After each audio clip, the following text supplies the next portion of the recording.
Tonight, we explore a truth hidden in plain sight, whispered through rituals, guarded by tradition, and never fully explained to the faithful. Names spoken only in Latin, recorded in ancient rites, and passed down behind closed doors.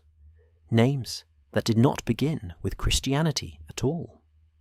Long before they appeared in exorcisms, these demon names existed in older worlds, older languages, and older systems of belief the Church inherited, reworked, and sealed away. The Vatican knows where these names came from. It knows why they were preserved, why they were never translated freely, and why only certain priests are allowed to speak them aloud. This is not folklore, and it is not superstition. It is theology, linguistics, and control woven together over centuries.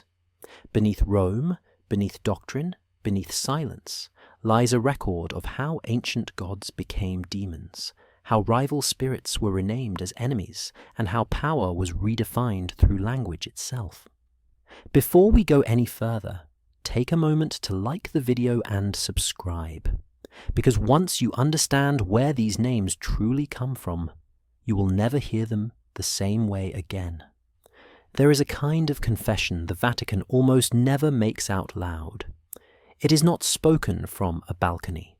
It is not printed in a headline. And it is not delivered with the drama that movies promise.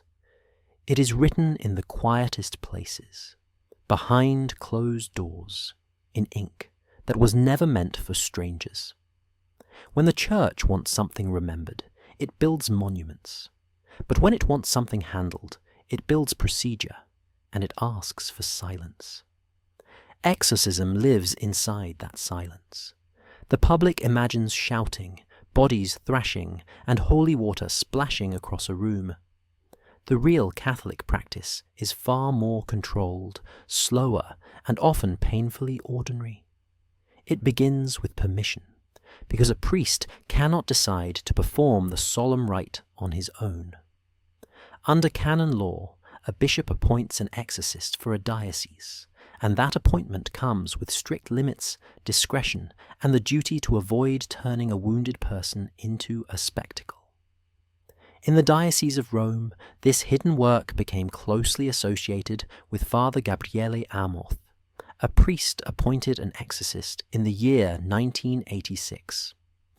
He would later speak to journalists and publish memoir-like accounts, but the ministry itself was never built for cameras. It was built for discernment, for prayer, and for decision-making that stayed inside church channels. Amorth trained under Father Candido Amantini, a Passionist priest connected with the sanctuary of the Holy Stairs in Rome, and he learned that the first job is to test, to listen, and to stay calm. That is where the notebook enters. If the Church demands silence in public, it still demands clarity in private. Writing becomes a form of discipline.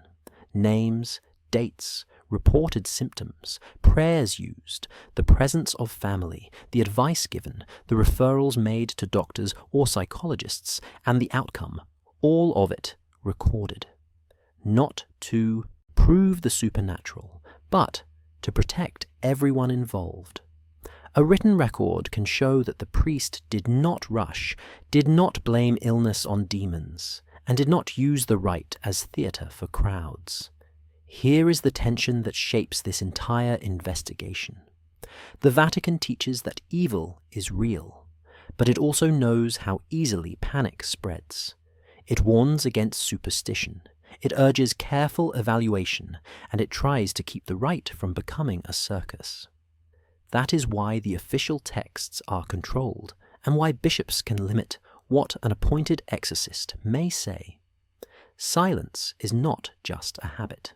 It is a shield, and sometimes it is also a mask.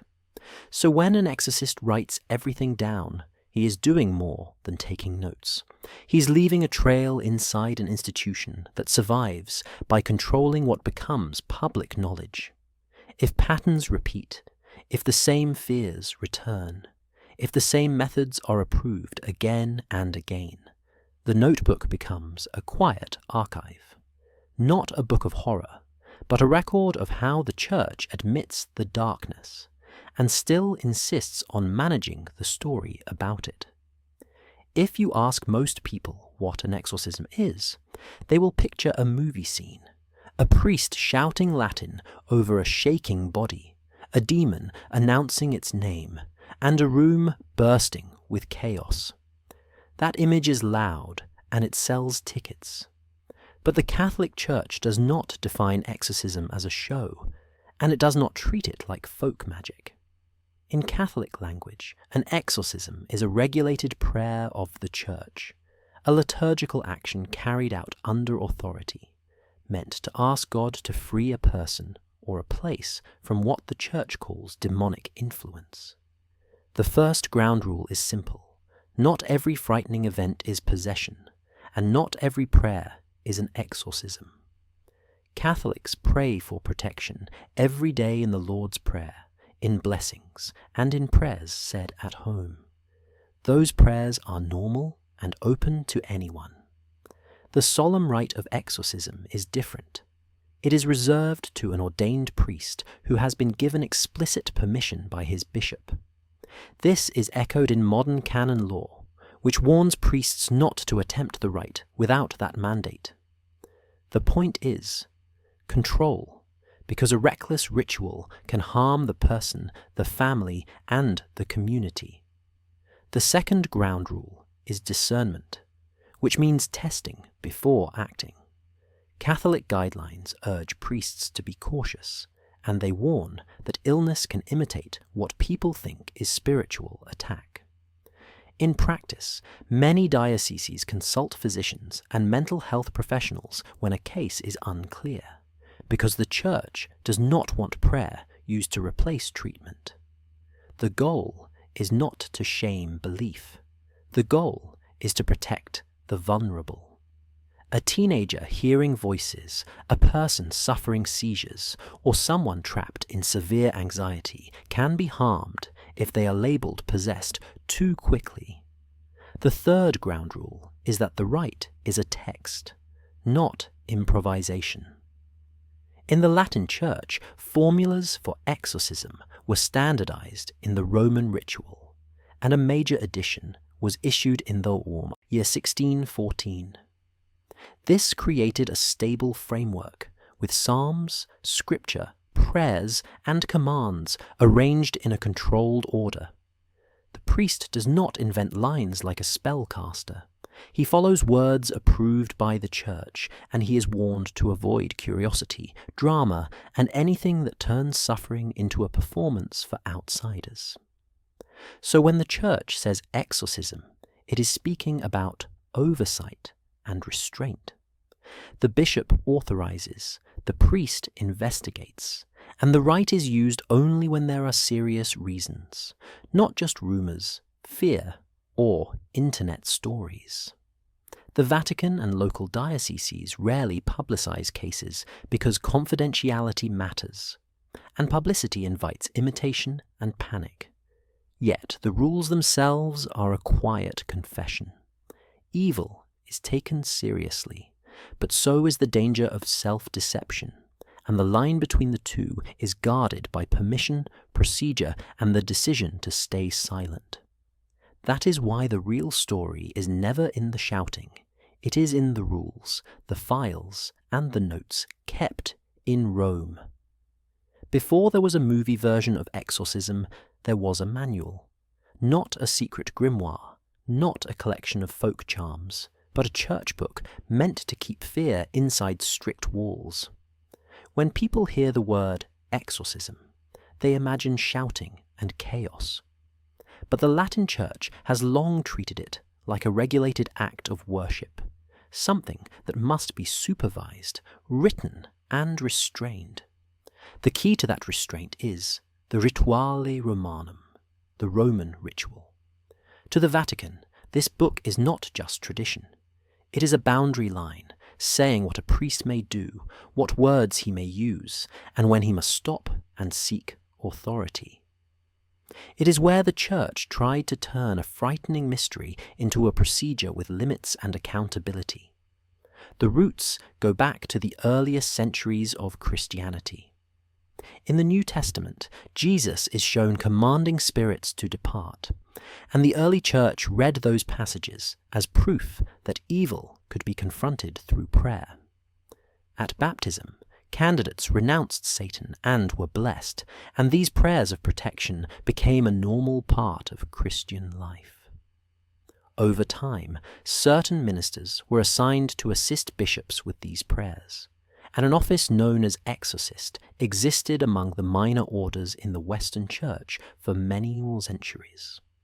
Still, the Church understood a danger that never went away. Claims of possession can spread like fire, and a careless ritual can worsen illness, fear, and public panic. By the Middle Ages, prayers and rituals were collected in local books that often differed from one region to another. Some texts were careful, others drifted toward superstition, mixing Christian prayer with local customs. After the Council of Trent in the 16th century, Rome pushed for tighter unity in Catholic worship. In the year 1614, Pope Paul V issued the Rituale Romanum, gathering official rites into a standard manual for the Latin Church.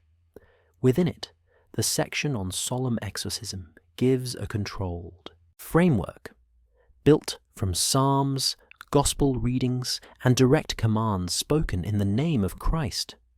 It warns the priest to act with prudence, to avoid theatrical behavior, and to reject curiosity that treats demons as sources of secret knowledge. This is why the Roman ritual matters long before the modern era. A fixed text limits improvisation, and a stable liturgical language kept the wording consistent across generations. The aim was not to hide reality, but to keep it from becoming a circus. The Church wanted the rite used rarely, with oversight, and with respect for the person involved. That structure shaped Catholic practice for centuries, and it still echoes today in the rule that a priest needs a bishop's explicit permission. So when a Vatican-connected exorcist starts writing everything down, he is not acting like a storyteller. He is acting like a man trained by a system that has always believed this: spiritual danger must be handled quietly, and the most important evidence belongs on paper, not on a stage. People think an exorcist is powerful because he speaks to darkness, and something listens. But in the Catholic Church, the word that matters most is not power, it is permission. That is the quiet truth behind the altar. Before a prayer is spoken, a decision is made in an office. Before a door is opened, a file is opened. The rite that looks supernatural is also administrative. The first authority is not the priest who arrives with a stole and a prayer book. It is the bishop of the diocese, the local ordinary, the one responsible for worship and discipline in his territory.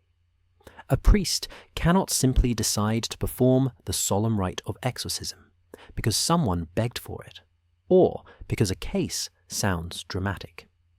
The Church insists the bishop must authorize it because exorcism touches the most vulnerable parts of the human mind.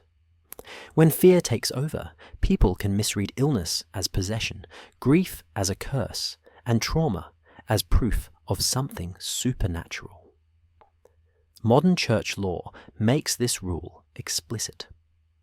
In the Code of Canon Law promulgated in the year 1983, Canon 1172 states that no one may lawfully perform exorcisms over the possessed unless he has obtained special and express permission from the local ordinary.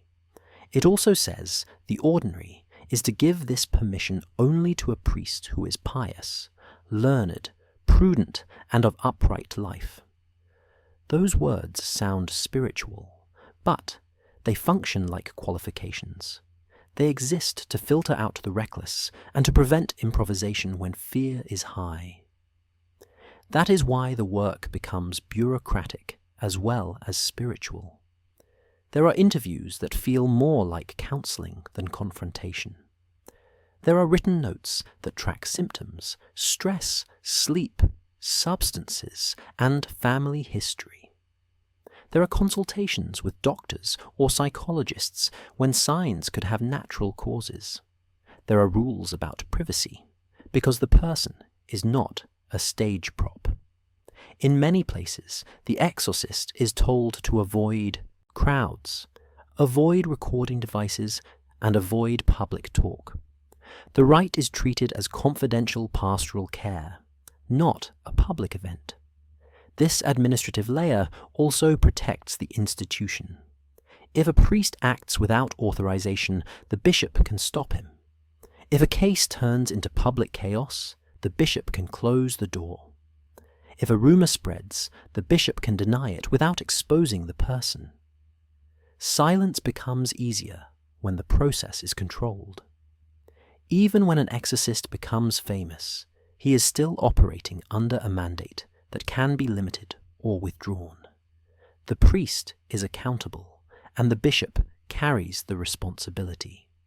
So when you hear about a Vatican-connected exorcist writing everything down, understand what that notebook really records. It records a ministry built on permission, a chain of accountability that keeps the extraordinary inside ordinary structures. And it raises a chilling question. If the most dramatic moments are processed through quiet paperwork, how much of what happens is ever meant to be seen at all? And the files stay closed. In the year 1986, the Diocese of Rome made an appointment that would ripple far beyond the walls of the Vatican. A priest was chosen for a ministry that most Catholics had only heard about in whispers or seen distorted in horror films. His name was Gabriele Amorth, and his assignment was to become an official exorcist. But this was not a dramatic promotion or a public role. It was a quiet placement into one of the most misunderstood tasks in the entire church, a position that operated almost entirely in silence. There was no ceremony, no broadcast, no headline, just paperwork, authorization, and the weight of spiritual responsibility that would come to define his legacy. Father Amorth was not a young man entering new territory. He had already served in the Society of St. Paul and had a background in theology and law. What made his appointment unique was not his ambition, but his willingness to serve in a ministry few wanted and fewer talked about. He would later become known to the world for his writings and interviews, but in that year his work began in the shadows. Rome, as the seat of Catholic authority, did not hand out such roles without serious consideration. He had to be tested, approved, and mentored. His appointment was made under the guidance of Father Candido Amantini, a Passionist priest who had served for decades as the official exorcist for the Diocese of Rome. Amantini worked at the Scala Santa, the holy stairs believed to be the steps Jesus climbed during his Passion, brought to Rome by Saint Helena in the 4th century. There, surrounded by pilgrims and relics, a different kind of battle took place. It was here that Father Amorth learned the true rhythm of the ministry. Not sudden drama, but discernment.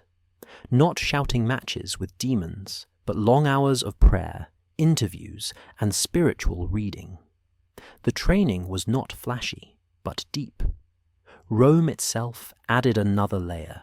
The heart of the Catholic world, it carried a heavier expectation of control and precision. Everything had to follow protocol. The bishop's permission was absolute. Files had to be kept. Liturgical norms had to be followed. A priest in this role could not afford mistakes. He was not just praying. He was representing the Church's official stance on evil, healing, and authority, and that meant keeping everything inside the approved walls of the Roman ritual. Father Amorth would go on to write about his experiences, but in 1986 there was no audience, only a notebook, a mentor, and a ministry that stayed behind closed doors. His appointment was more than a job. It was a signal that the Church still took the problem seriously, even if it refused to talk about it openly. And it set the stage for the silent records that would follow. Not just stories, but evidence of a spiritual war the Vatican never stopped tracking. Just not out loud. Before he became known to the world, the new Exorcist of Rome was a student. His teacher was not just experienced. He was one of the most respected exorcists in Italy. His name was Father Candido Amantini. For over 3 decades, Amantini had served quietly at the Scala Santa, the Holy Stairs, near the Basilica of St. John Lateran. These stairs are said to have been brought from Jerusalem in the 4th century, believed to be the same steps Jesus climbed before Pontius Pilate. Pilgrims still climb them on their knees. But while they pray on the steps, something else happens behind the walls. That is where Father Amorth was sent to learn. The Scala Santa was not a seminary or a classroom. It was a battleground, disguised as a shrine. Amantini served there as the official exorcist of the Diocese of Rome, and his methods were built not on shouting, but on listening. He taught that not every cry for help was a possession. Not every strange behavior meant a demon. Real discernment meant patience, study, and constant awareness of human suffering. He did not teach theatrics. He taught caution. And the lesson was clear. The goal was never drama. The goal was healing. Father Amorth observed how Amantini conducted himself. There was no rush to declare a case possessed. He would speak to the person, ask about their life, their fears, their family. He would ask about medical history, emotional trauma, and spiritual practice. He would spend time praying silently before beginning any ritual. There were long pauses, gentle questions, and sometimes the decision not to perform the rite at all. That was the real secret. The most powerful tool an exorcist has is the ability to say no, because saying no means the rite remains protected. It does not get used recklessly. It does not become a spectacle. Amantini also relied heavily on the Roman ritual. He followed the approved prayers without changing them. He did not experiment. He respected the structure because it was the Church's way of staying grounded. If a case truly needed the rite, it had to be done exactly as the Church intended. No more, no less. The priest was not the hero. He was the instrument, and that attitude shaped the training completely. Father Amorth later said that he learned more from watching Amantini than from any book. That statement matters because it shows how the Church trains its exorcists not with theories, but with behavior, silence, structure, discipline. These were the real weapons. The loud moments might come later, but the real battle was internal. Could the priest stay calm? Could he stay within the rules? Could he resist the urge to perform? This mentorship lasted until Amantini's death in 1992, but its effects were permanent. The lesson was not just about prayer, it was about responsibility. And that sense of weight would follow Father Amorth for the rest of his ministry, shaping every note he ever wrote in the silence of the Church. Inside a ministry known for silence, the decision to write becomes radical. Father Gabriele Amorth, like the exorcists who came before him, knew that memory fades, but patterns repeat. So he picked up a pen and began to document what the church rarely explained in public. These weren't sensational stories written to scare. They were records, notes, and reflections, meant to help him work with precision and protect the people he served. It was not about telling secrets. It was about building clarity in a ministry where confusion often takes over. The notebook was never meant for print. It was a tool of discipline.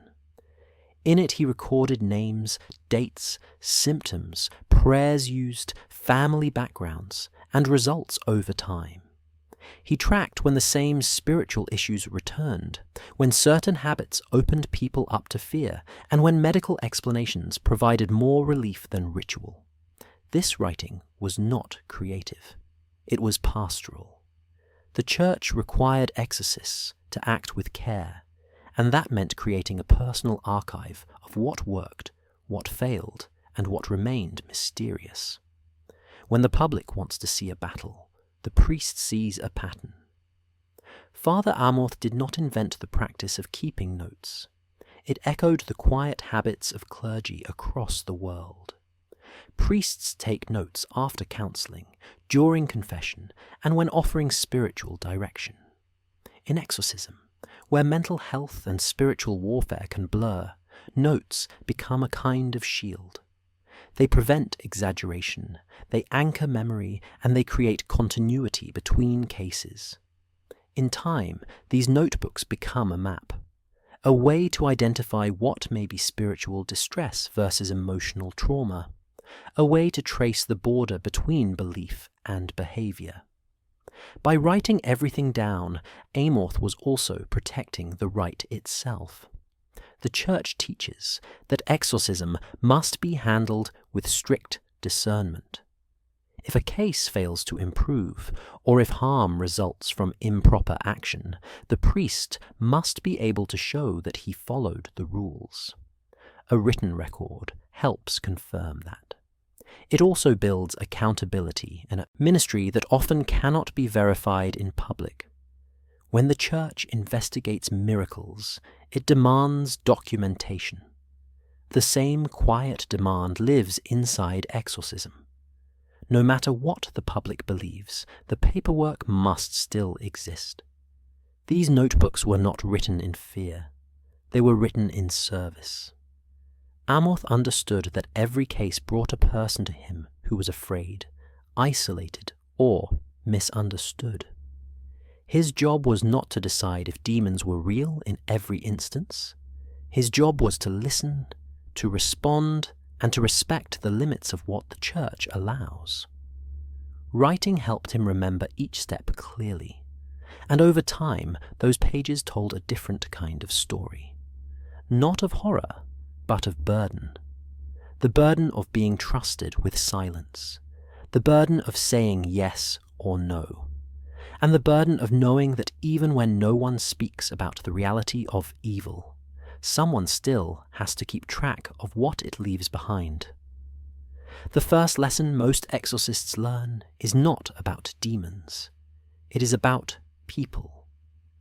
The voices asking for help are often desperate, confused, and suffering in ways that have nothing to do with possession. When Father Gabriele Amorth began his work, he quickly saw that the majority of cases brought to him were not spiritual attacks. They were psychological struggles, untreated trauma, or misunderstood medical conditions. And the hardest part was this: the pain was real, even if the cause was not what the person believed. The Church has warned about this for years. The Roman ritual itself says that before the rite of exorcism is used, the priest must be morally certain that the person is truly possessed. That means testing, investigation, and consultation. Father Amorth followed this rule carefully. He did not assume that fear meant possession. He did not assume that strange behavior meant the demonic. Instead, he listened, observed, and often referred people to doctors or psychologists. Because spiritual care without medical wisdom can become dangerous. One of the most common problems was misdiagnosis. A person might suffer from schizophrenia, epilepsy, or severe anxiety, but believe they were under a curse. Families might see seizures and think of demons. Parents might see depression and think of spiritual attack. In those moments, the priest had to hold the line. He had to say, "This is not my role. This is not the right you need." That decision often upset people. Some were offended. Some felt rejected.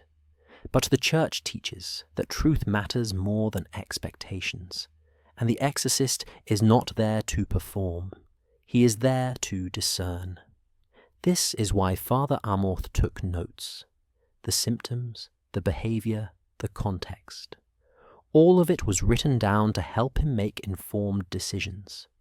He also built relationships with Catholic psychiatrists who could evaluate cases with compassion and science. These partnerships helped him filter what was medical from what was potentially spiritual. They helped him protect people from being harmed by unnecessary rituals. Because if someone needs therapy and instead receives exorcism, their suffering may deepen. The Church is careful with language. It avoids calling someone possessed unless there are strong signs that cannot be explained by natural causes. These signs are rare and often subtle. Speaking unknown languages, showing superhuman strength, or reacting violently to sacred objects are listed in the guidelines. But even these must be tested. The real focus is not on spectacle, it is on healing. And sometimes healing means saying no to the right. The first hard lesson was not about evil. It was about misdirection. People often believe what comforts them or explains their pain, but belief alone does not prove the presence of the demonic. And the priest must protect the person even when the person does not understand the decision. That is why discernment matters more than ritual. Because the real danger is not just the presence of evil. It is the risk of using the wrong tool to fight the wrong enemy. Some priests carry a rosary. Others carry a book of prayers. But for the exorcist of Rome, the most important object was a notebook. Not for stories, not for secrets, but for structure. Inside its pages, Father Amorth began building something the public never saw, a ledger of names, dates, symptoms, and patterns. It was not meant for drama, it was meant for continuity. Because in a ministry filled with fear and confusion, the only way to stay grounded was to track everything. Every case that came to him began with a conversation. Who are you? Where are you from? What are you experiencing? What has your family seen? What have doctors said? Have you practiced any form of occult ritual or visited someone claiming to break curses? These were not invasive questions. They were standard, and each answer helped place the person on a map of behavior, background, and belief. In time, Amorth noticed patterns. Certain triggers showed up again and again. Sometimes it was a history of spiritism. Sometimes it was a past trauma mixed with obsessive thoughts. Sometimes it was the slow influence of groups offering supernatural solutions with no accountability. By recording this information, he created a living archive. Not just files, but a network of insight. When a new case appeared, he could look back and see how similar cases had developed. He could see what prayers had helped and what had made things worse. He could check if certain behaviors preceded spiritual distress, or if they had more natural explanations. This process did not remove the mystery, but it removed the guesswork. It helped him approach each case with clarity instead of panic. He also tracked family dynamics. Often, the distress of one person echoed larger tensions in the household. In some cases, the person seeking help was not the one experiencing symptoms, but a relative, worried about what they saw. The notes showed how belief systems passed through families. Some practiced folk rituals alongside Catholic faith. Others had been exposed to spiritual danger through abuse, trauma, or unhealed grief. Writing this down made it easier to avoid false conclusions. A single episode might look supernatural. A full history told a different story. The notebook included reactions to prayers. If someone responded violently to a blessing or a holy object, he would write that down. If someone grew calmer after confession or returned to regular mass attendance, that was recorded too. These small signs mattered. They helped him know whether the person was responding to spiritual care or resisting it. The goal was not to judge, but to understand. In the end, the notebook was more than a memory aid. It was a quiet form of resistance against confusion. When fear rose, the notes kept the work anchored. When outsiders wanted spectacle, the notes reminded him of real pain. And when cases returned months or years later, he was not starting over. He was continuing a conversation already written in ink, page by page, against the chaos. The image of exorcism in popular culture is loud, unpredictable, and full of shock. But in the Diocese of Rome, the real process moves through folders, appointments, and approvals. The ministry of exorcism, like everything else in the Catholic Church, is shaped by protocol. It is not handled through random visits or whispered rumors.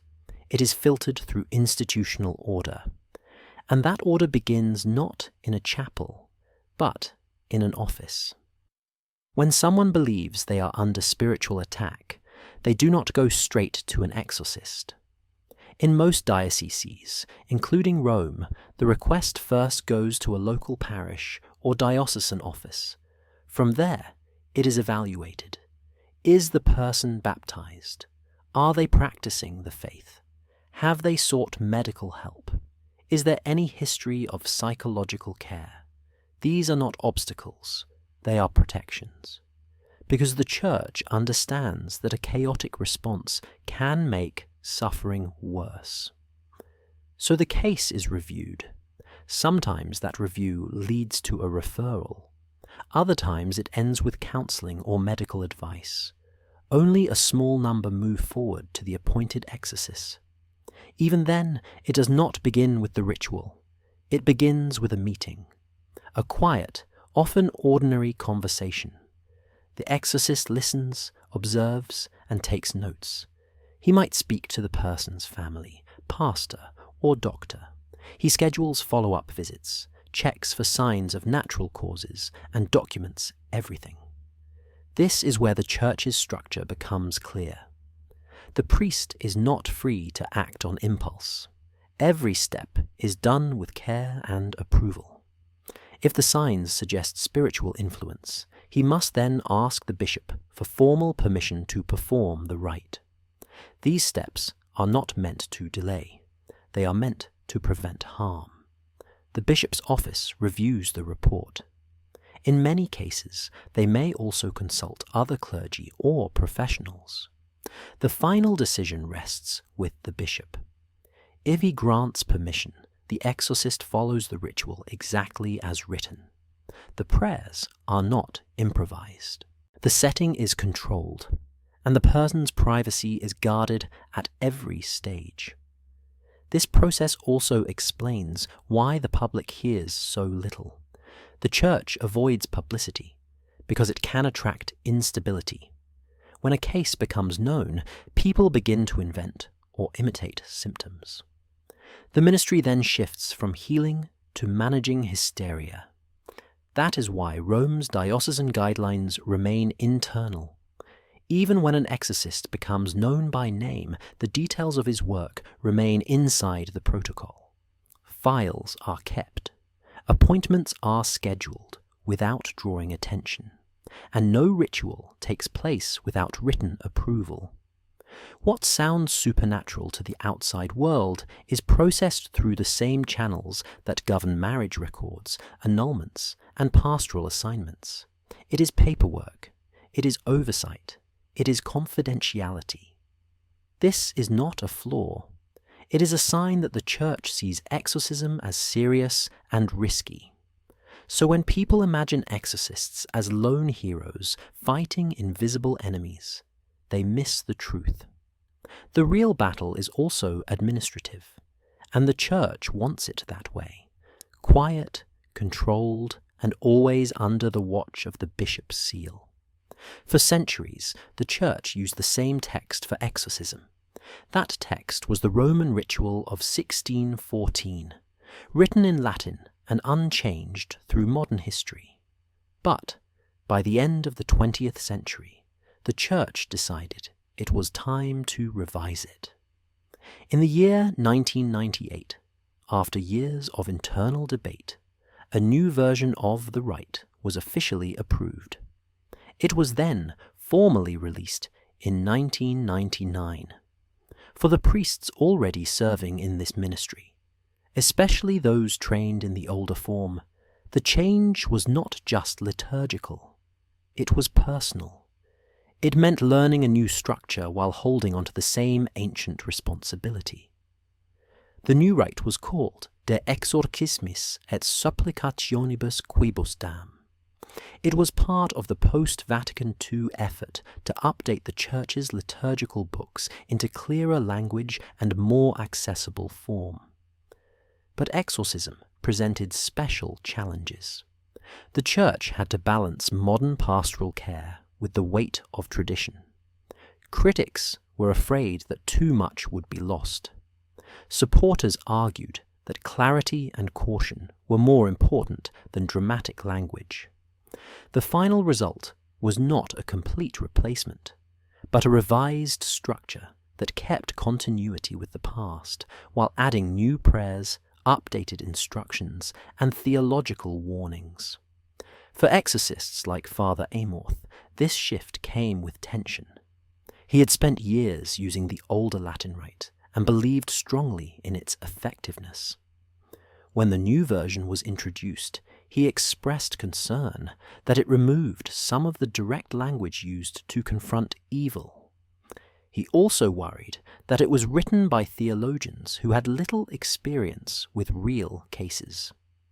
Still, the Church allowed for the continued use of the older text in certain circumstances, especially by priests already trained in it. This meant that some exorcists used the revised rite, while others, with permission, continued with the older form. What mattered most was not the wording, but the authority behind it. The new rite introduced clearer guidelines for preparation. It reminded priests to investigate each case carefully and consult medical professionals when needed. It also placed greater emphasis on the use of scripture, the sacraments, and ongoing pastoral support. The goal was not to weaken the rite, but to root it more fully in the Church's broader understanding of healing. The revised prayers were still solemn, still structured, and still guarded by Church law.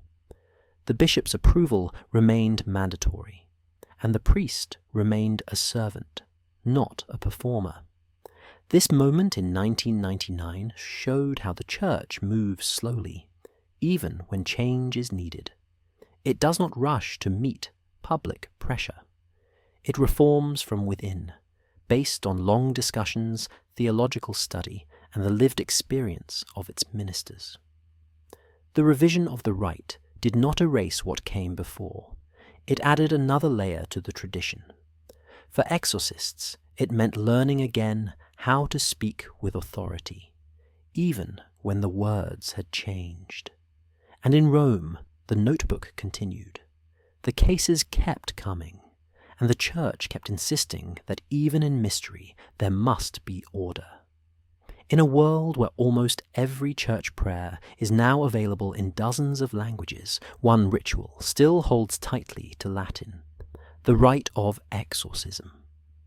While some parts have been translated for understanding, the official text remains primarily in the language of the ancient church.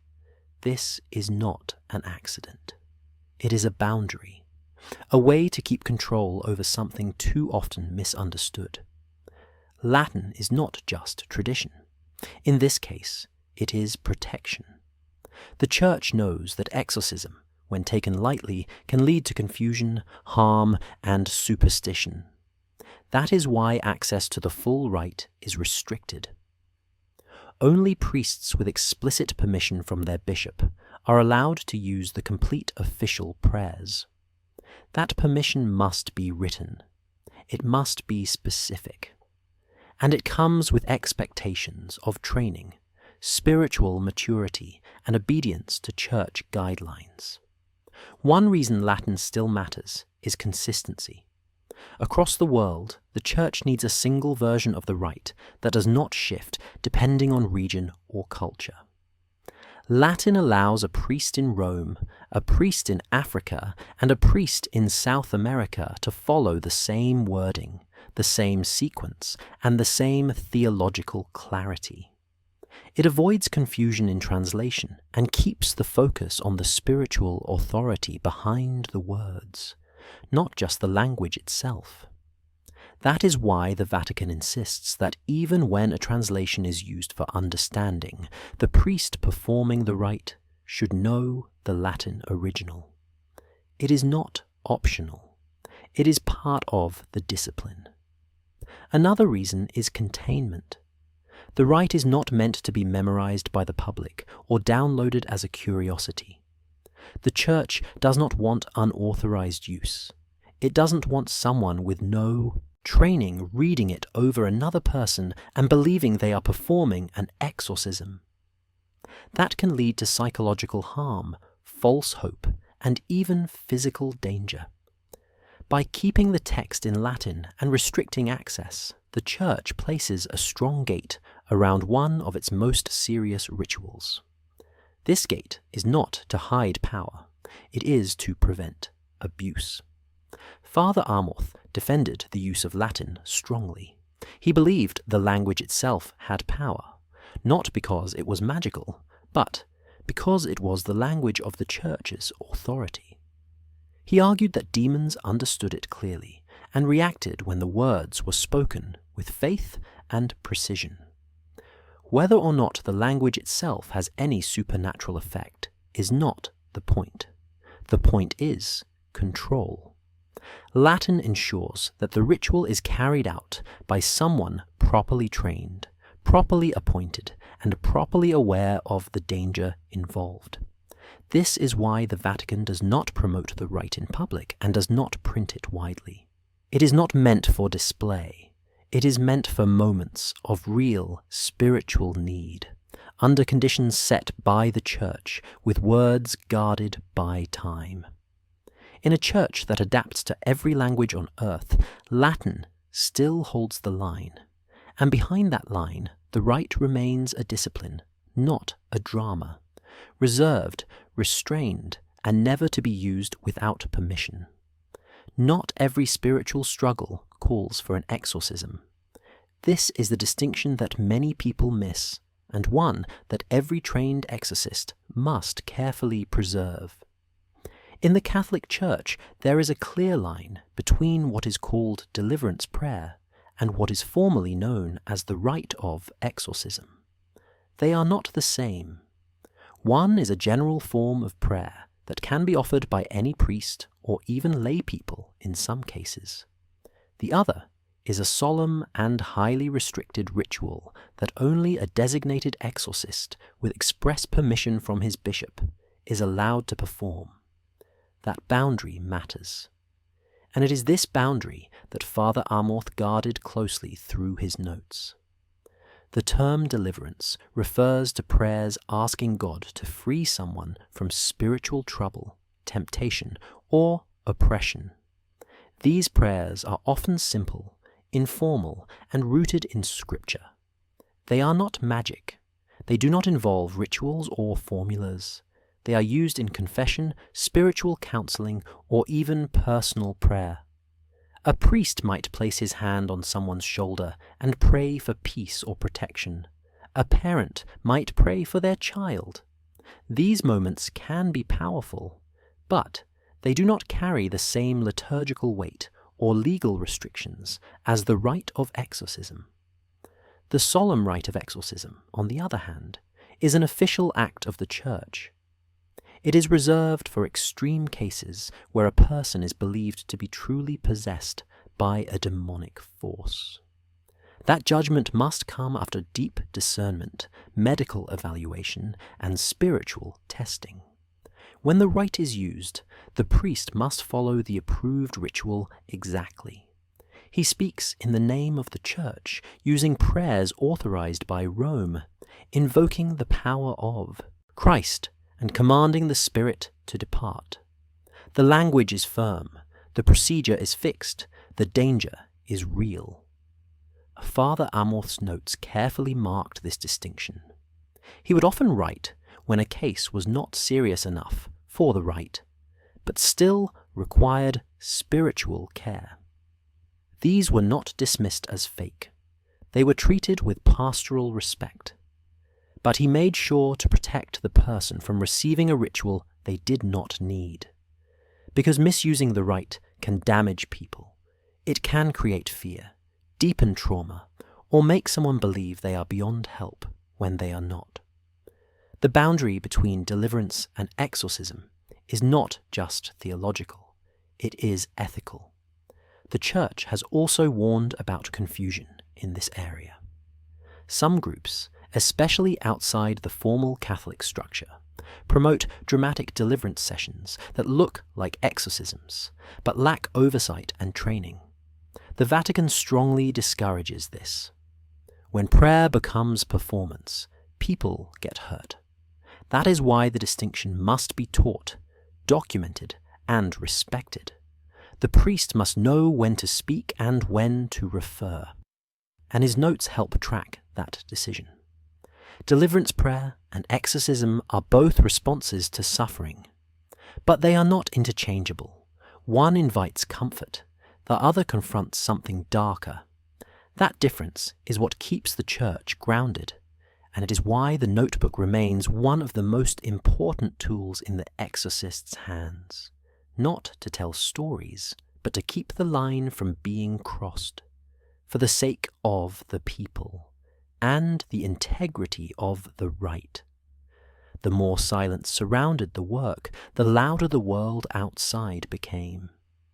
By the early 2000s, media fascination with exorcism had grown into a wave of books, interviews, and documentaries.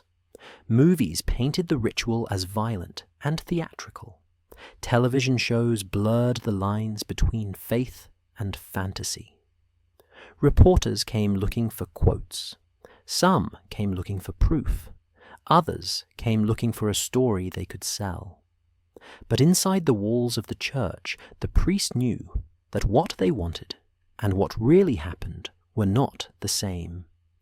And that was the moment when his notebook took on a new role. It became the only truth he could trust. Father Amorth had already learned that public interest could be dangerous. When people read about exorcism in the news or saw it on screen, they came to him with assumptions. They expected shouting, objects flying, voices changing. Some even hoped for it. But most cases were quiet. Most involved tears, prayer, listening, and long waiting. When the expectations were too high, people left disappointed or angry. Some demanded that he perform the rite just to satisfy their belief. Others accused him of hiding the truth. The pressure grew, but the rite never changed, and neither did the rules. That is why he kept writing.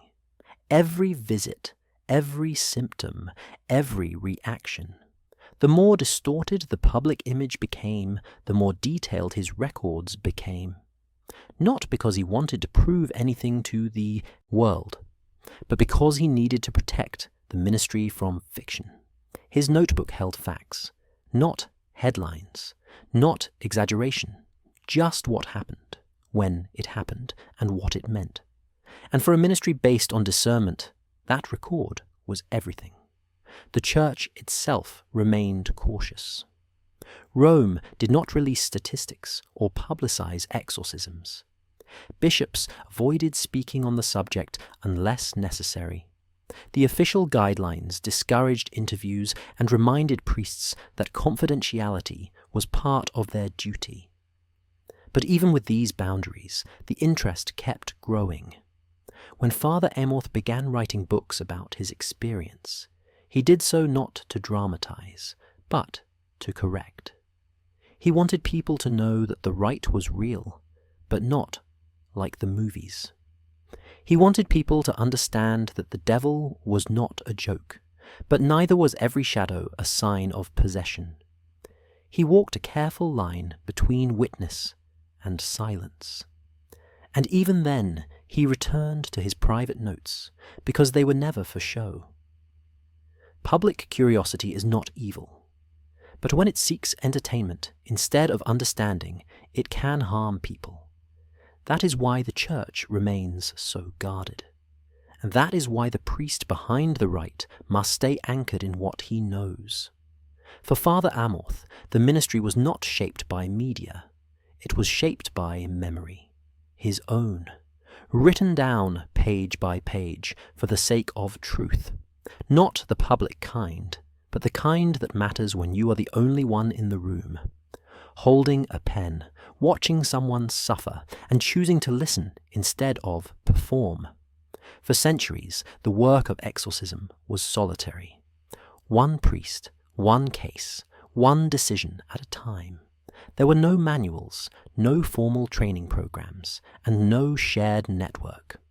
The church authorized the rite, but left the practice mostly in the hands of individual bishops and the priests they trusted.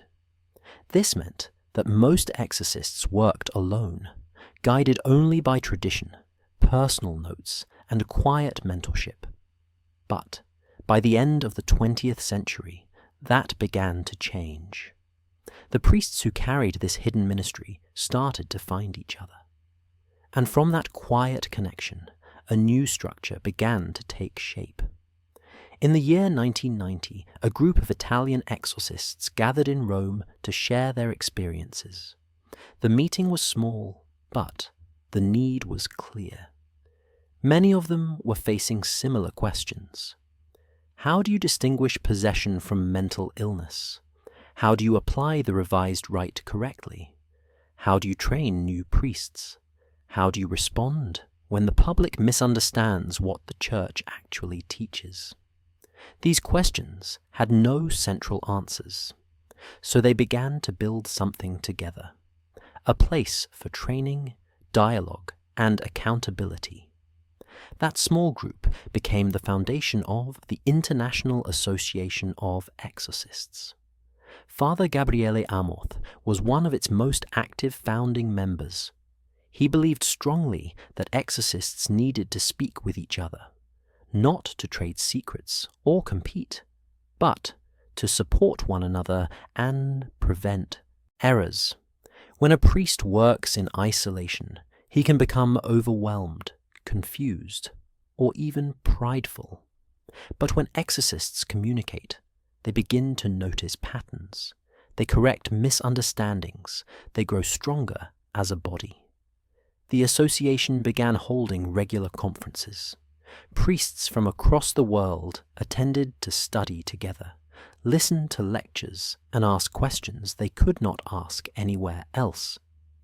Topics included spiritual discernment, mental health, liturgical law, and the theology of evil. The meetings were private and open only to clergy approved by their bishops.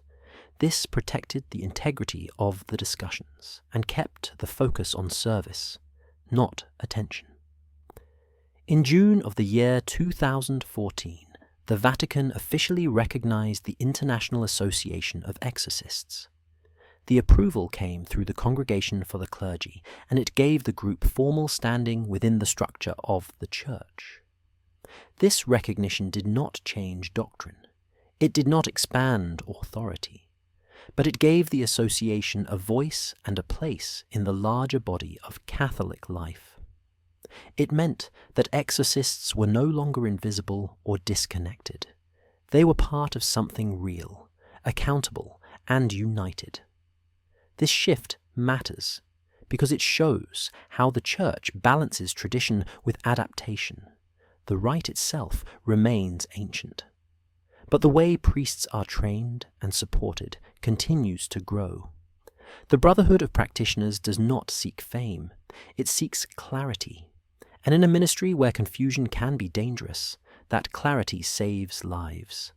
One prayer at a time, one meeting at a time, one notebook at a time, all guarded by a church that now listens more closely than it did before.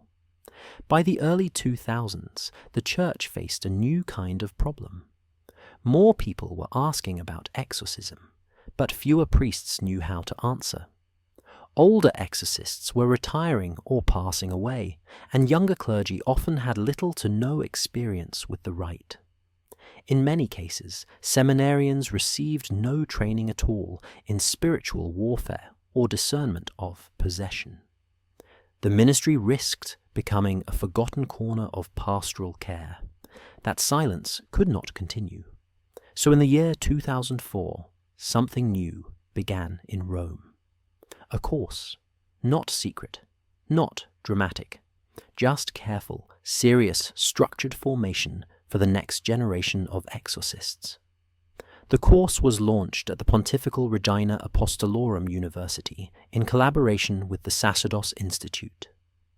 It was called the Course on Exorcism and the Prayer of Liberation. Its goal was to give priests and seminarians the tools to understand the Church's teaching on exorcism, distinguish it from superstition, and apply it correctly under Church authority. The course was open only to clergy and some approved laypersons working in deliverance ministries. It was taught by a mix of theologians, canon lawyers, psychologists, and veteran exorcists. This made it one of the first truly interdisciplinary approaches to exorcism education in the modern Church. Father Amorth supported the course strongly. He had long believed that priests needed more training in how to recognize the signs of possession, when to act, and when to refer. He also knew that spiritual formation alone was not enough. Priests needed to understand the human mind, how trauma works, and how mental illness can sometimes look like possession. The course brought all of this into one space. Each year, dozens of priests from around the world came to Rome to attend. Some came with years of pastoral experience. Others came just beginning to learn. Topics covered included the theology of angels and demons, the structure of the rite itself, the role of the bishop, and the difference between ordinary temptation and extraordinary demonic influence. Medical professionals lectured on schizophrenia, dissociation, and other psychological conditions that often get confused with spiritual attack. The idea was not to turn every priest into a psychologist, but to help them know when to ask for help and when to pause. That balance is at the heart of responsible exorcism. The course also gave priests the chance to meet each other, share experiences, and find mentorship. It was not about mastering the rite quickly. It was about learning how to wait, how to listen, and how to stay grounded in obedience to the Church. The training reminded every priest that exorcism is not a reward for holiness or a badge of power. It is a ministry of service that requires humility, discretion, and constant discernment. And now, for the first time in centuries, the Church had a place to teach that publicly and faithfully. This modern course remains one of the most important tools for shaping the future of exorcism. It doesn't chase headlines. It doesn't stir fear. It teaches caution, clarity, and compassion. And in a church that must serve both soul and body, That kind of formation is not optional. It is essential. News headlines move fast. Exorcism does not. That gap between public noise and private ministry creates confusion. People think the church is hiding something because it does not speak loudly or often about possession. But silence is not the same as denial. Behind closed doors, inside chancery offices and personal journals, a quiet record is kept. The headlines might miss it, but the exorcist does not. He writes it down. Every case, every sign, every decision. And over time, what gets written becomes a clearer story than what gets reported. Father Amorth lived through this tension many times. He saw stories in the press that exaggerated events or got basic facts wrong. Some made it seem like exorcism was everywhere. Others mocked the church for even believing in it. Most were written by people who had never sat in on a single real case. They relied on old stereotypes, movie scenes, or hearsay. The real work was slower and less dramatic. And the real files, the ones that mattered, stayed locked inside diocesan archives and private notebooks. They were not classified, but they were not meant for broadcast either. They were pastoral records, meant to serve, not to stir.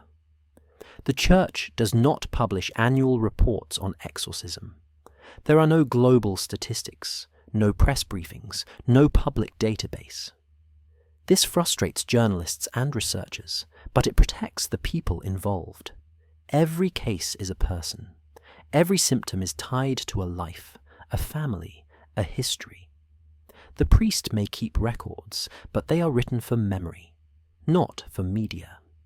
These notes often include spiritual observations, behavioral changes, medical feedback, and pastoral outcomes. They help the exorcist decide whether to continue, to refer, or to stop. They also provide accountability if someone questions the process later. This is where the contrast becomes clear. What gets reported is usually what sounds strange or supernatural. A headline might say a person levitated or spoke in tongues. But the exorcist's notes may describe it very differently. They might say the person reacted strongly to prayer, but calmed after confession. They might note emotional instability or signs of trauma. They might include the recommendation of a psychiatrist. The facts are often more human than dramatic, and they rarely fit cleanly into a headline. Even within the church, this paper trail matters. Bishops rely on written reports when deciding whether to approve the rite. Doctors may request documentation before offering their own opinion. And when exorcists share experience with each other, they often do so through notes and case summaries. This creates an internal network of knowledge that does not need to be public to be real. The ministry continues, even when no one talks about it on the news. In a world trained to trust what it sees on a screen, exorcism remains a discipline built on observation, discretion, and writing. Not because the church wants to hide, but because it wants to protect. The truth does not always live in the loudest place. Sometimes it lives in a notebook, quiet, careful, and written to serve the soul, not the spotlight. Some stories should never be shared. This is the burden of every exorcist who keeps a record. The priest is not only a minister of ritual, he is a keeper of secrets. He hears things no one else hears, sees things no one else sees, and walks with people through moments they will never repeat out loud. But he writes them down, not to expose, not to remember for his own sake, but to track patterns, seek guidance, and protect future decisions. Over time, those notes grow into something heavy, not just pages, but ethical weight. What can be said? What must stay silent? And where is the line between truth and betrayal? Father Amoth wrote a great deal. His notebooks were filled with names, behaviours, spiritual symptoms, and pastoral outcomes. But when he began publishing books, he had to make a choice. How much of what he had seen should ever reach the public? Some exorcists believe nothing should. Others believe that some stories, stripped of identity and details, can teach the faithful. But even then, the line is thin. The Church has no exact rule about what an exorcist may share. But it does teach that the dignity of the person must always come first. The suffering of the possessed is not material for curiosity. It is a wound, and it must be handled like one. That is why many records remain private, not because they are shameful, but because they belong to someone. A woman who trembled when prayers began, a man who wept when he heard the name of Christ, a child who said things they did not understand. These are not stories to be passed around. They are sacred encounters, and every priest must decide whether sharing them will help or harm. Sometimes the answer is silence. There is also the risk of misunderstanding. If a story is told without context, it can sound strange or fake. If the symptoms are described too vividly, they can attract people who want entertainment. That happens more often than people think. There are groups that seek out exorcists just to see what will happen.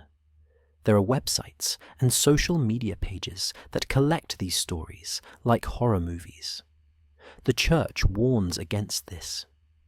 When pain becomes spectacle, the mission of healing disappears. That is why confidentiality is more than a policy. It is a moral duty. Just like a confessor never repeats what is heard in confession, an exorcist must guard the stories entrusted to him. Even when writing for bishops or consulting doctors or speaking at conferences, he must remove anything that could trace back to the person. The Church takes this seriously, not just to avoid scandal, but to protect the soul in its most vulnerable moment. The ethics of the record are simple but difficult. Write what helps, protect what harms, and never forget that every note on the page is a life, a heart, a soul. The exorcist does not own the story, he serves it. And part of that service is knowing when the best answer is not another page, but a closed book. The Vatican rarely speaks loudly about exorcism. It doesn't hold press conferences to announce possession cases. It doesn't issue global alerts when a new exorcist is appointed. And yet, the signs are there.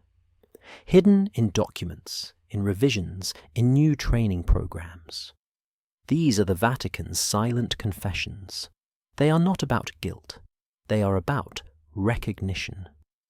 Quiet admissions that the Church still believes evil can take hold, that spiritual conflict still exists, and that the answer is not denial, but discipline. When the Church revised the rite of exorcism in the late 1990s, it did not do so for appearance.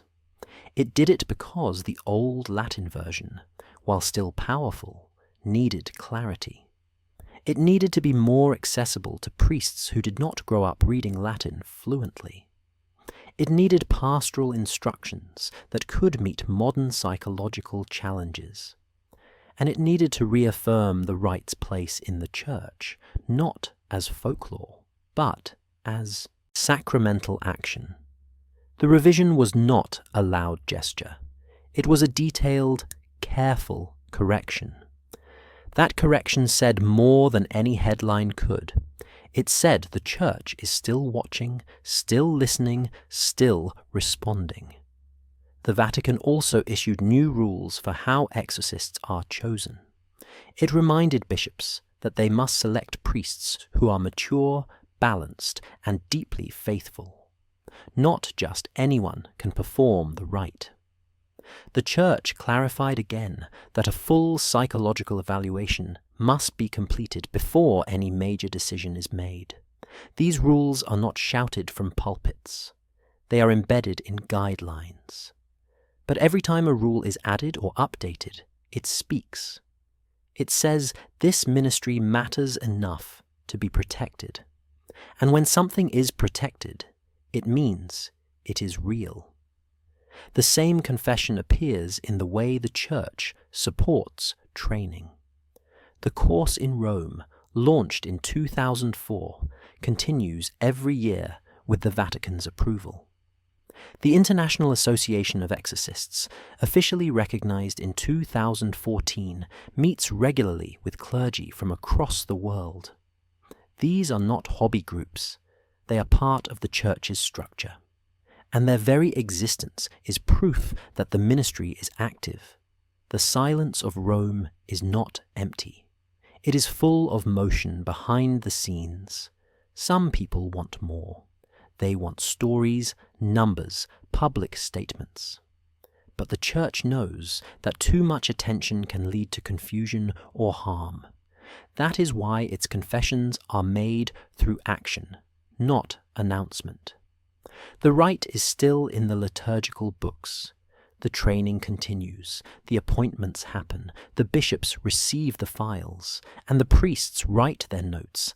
That is the system. And that system speaks more clearly than any microphone. The Vatican's real position on exorcism is not found in dramatic language. It is found in its persistence. Through silence, it still prepares. Through revision, it still believes. And through structure, it still acts. These are the silent confessions, not to the public, but to the priest who serves, to the person who suffers, and to the God who listens when no one else is watching. Some notes are never meant to stay hidden. Over time, as an exorcist gains experience, patterns begin to form. Certain signs repeat. Certain questions return. And in those handwritten records, something larger begins to take shape. Not just isolated cases, but a method, a way of approaching the work that could help others if shared carefully. This is how notes become books, not as confessions, not as thrillers, but as quiet tools of formation, warnings, lessons, and explanations from those who have walked the road and chosen to leave a map for those who follow. Father Gabriele Amorth became the most well-known figure in this shift. After decades of serving as the chief exorcist of the Diocese of Rome, he published several books based on his personal reflections and cases. The first was released in the early 1990s, titled An Exorcist Tells His Story. It was not a sensational book. It was a direct and pastoral work, written to explain what exorcism actually is, how the Church treats it, and what the public often misunderstands. Amorth used his own notes to shape the content, but he never revealed names. He protected identities. What he shared were principles, procedures, and pastoral truths. His books became widely read, not only by Catholics, but by people of all backgrounds curious about the reality of spiritual warfare. This opened the door for other exorcists to write.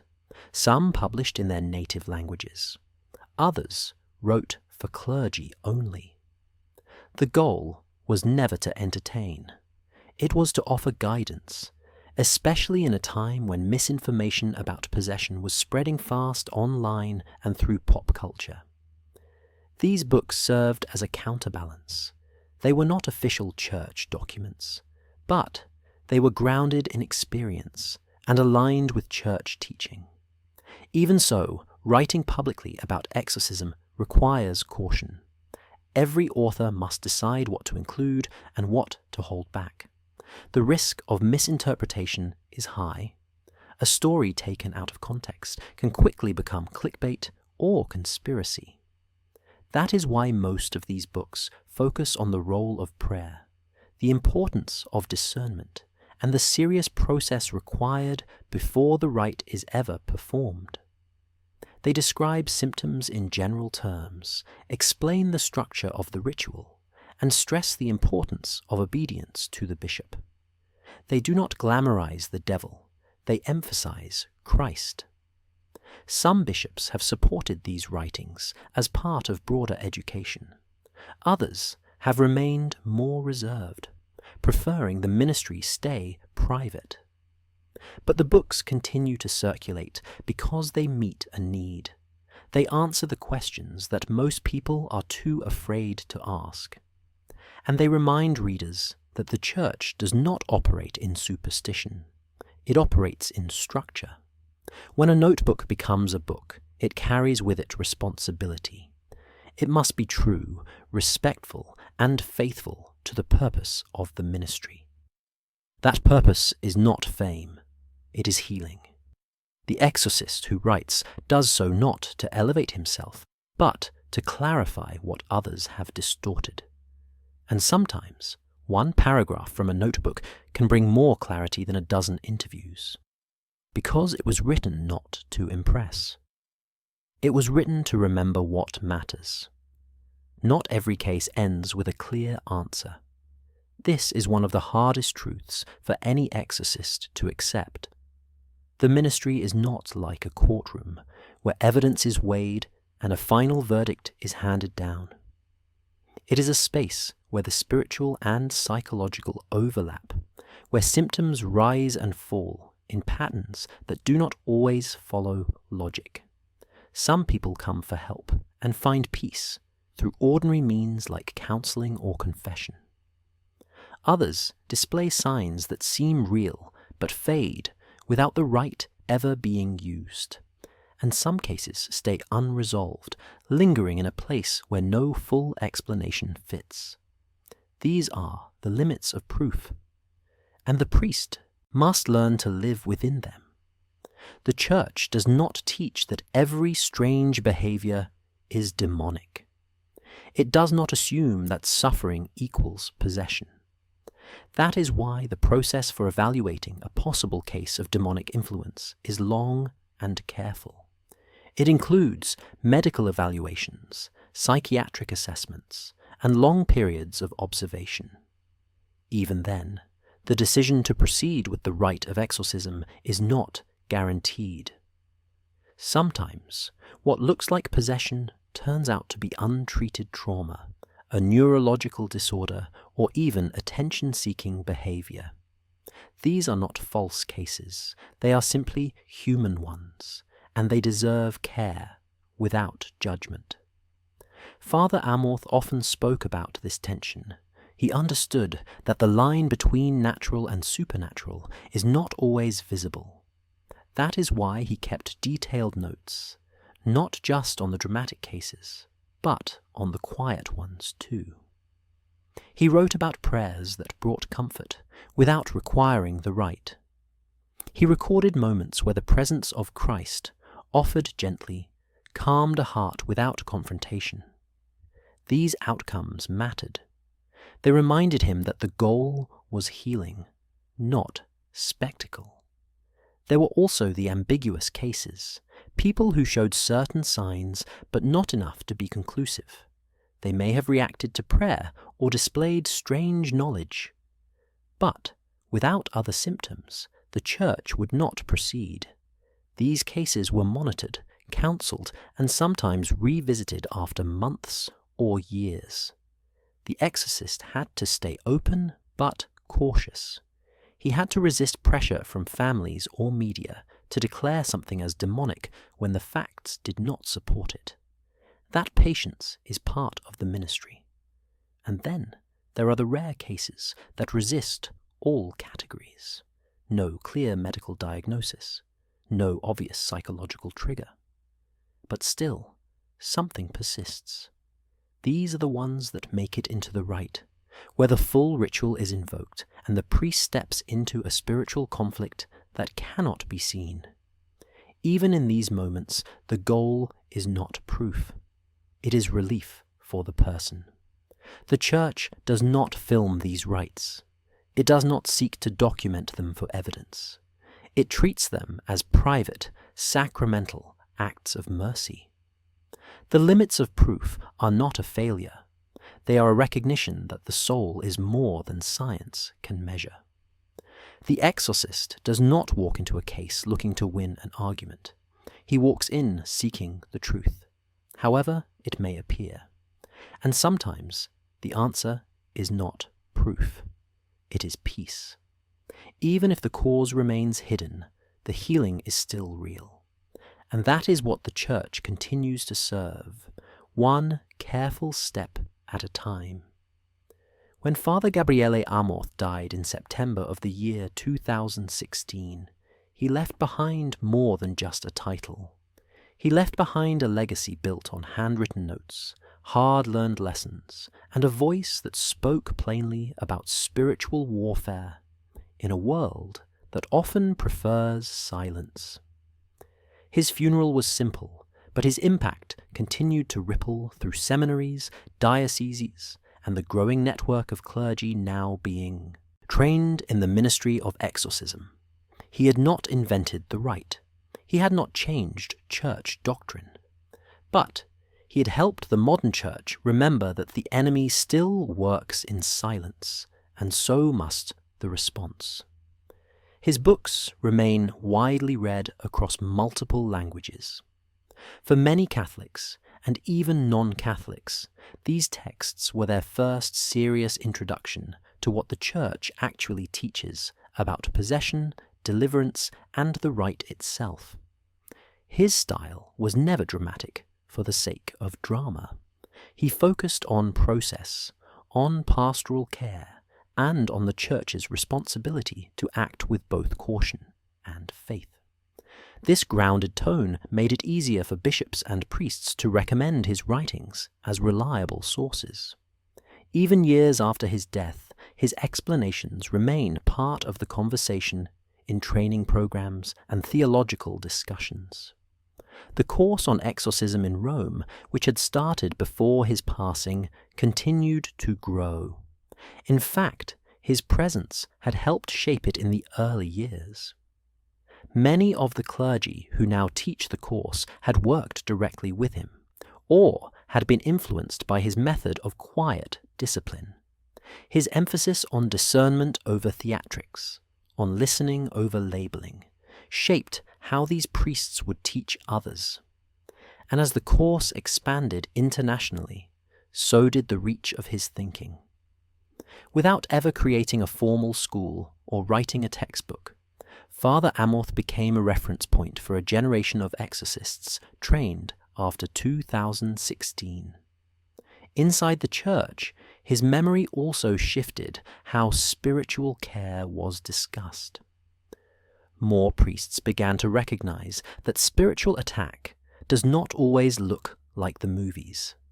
They became more aware of how sin, trauma, and vulnerability can open people to darkness, even without full possession. This helped increase pastoral sensitivity and encouraged more frequent collaboration with mental health professionals.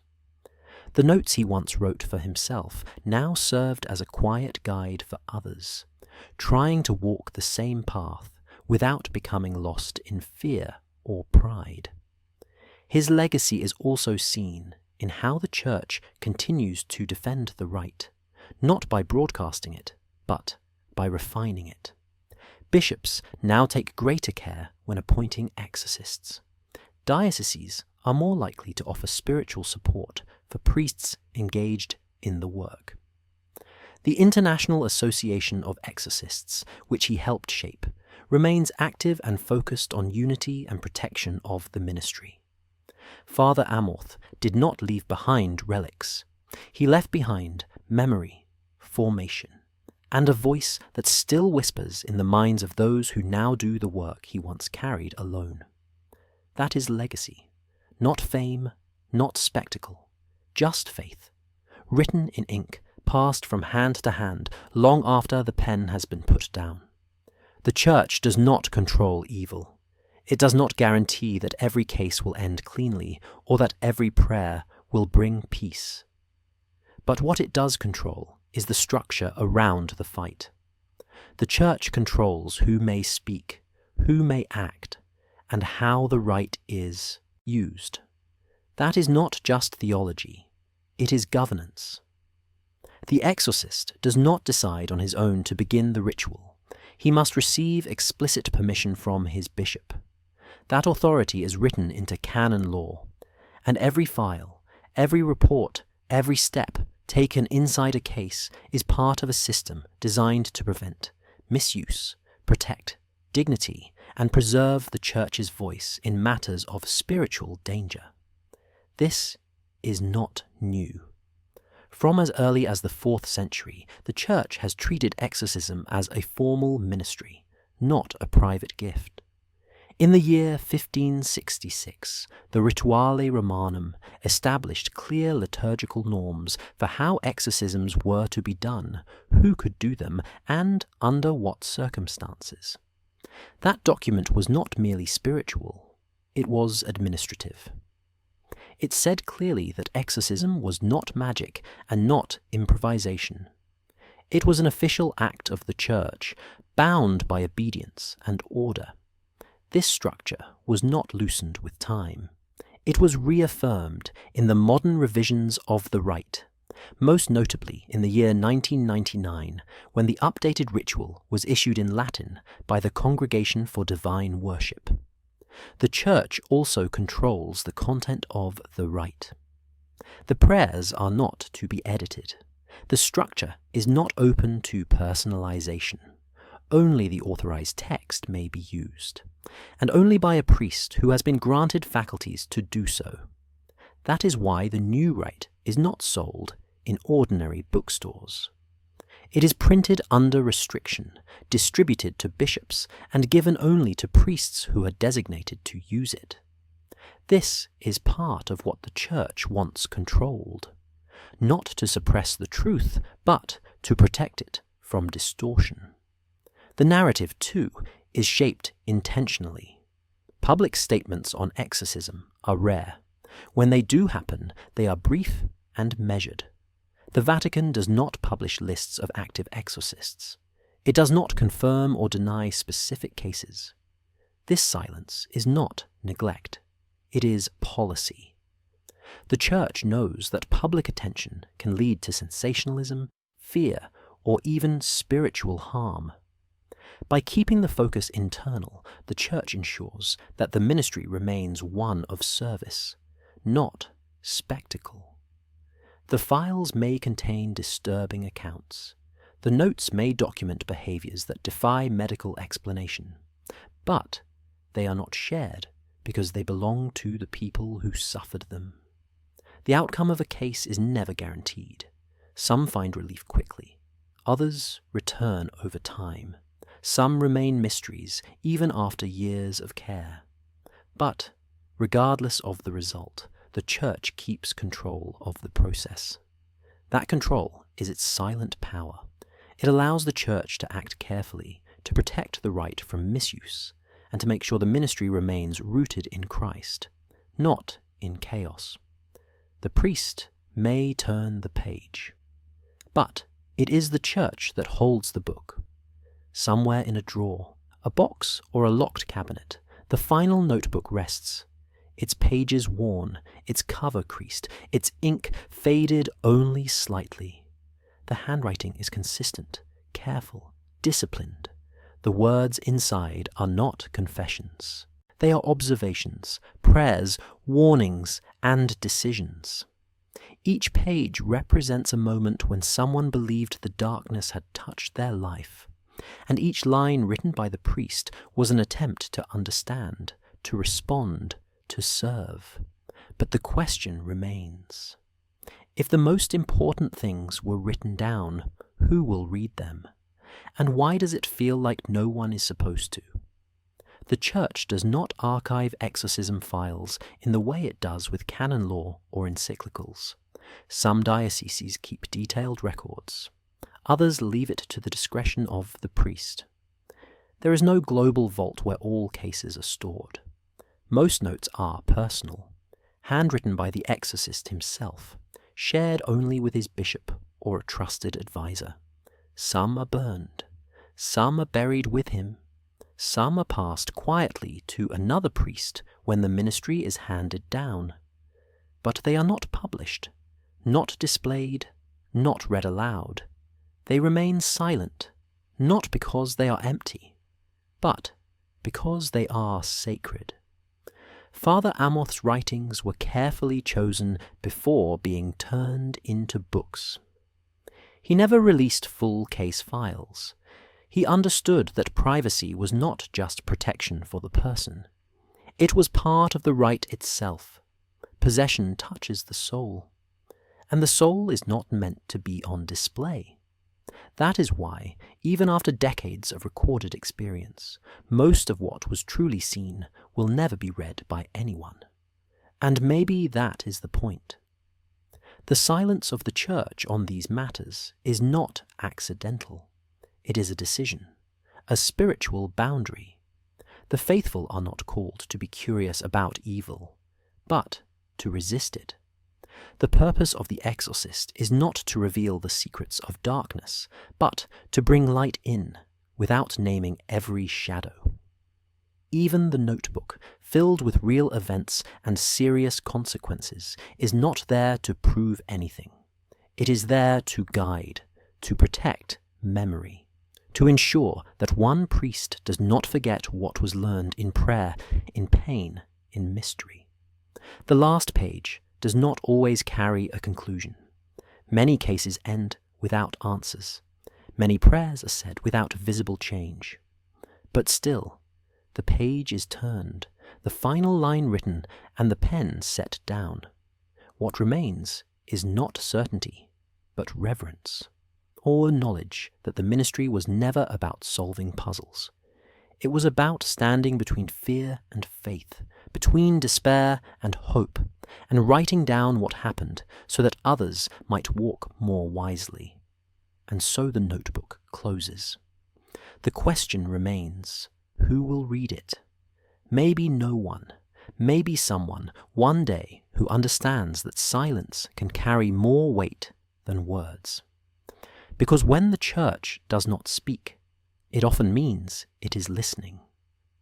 When the file is not shared, it often means the soul is being honored. And when the story ends in silence, it is often because what really happened is too sacred to say out loud.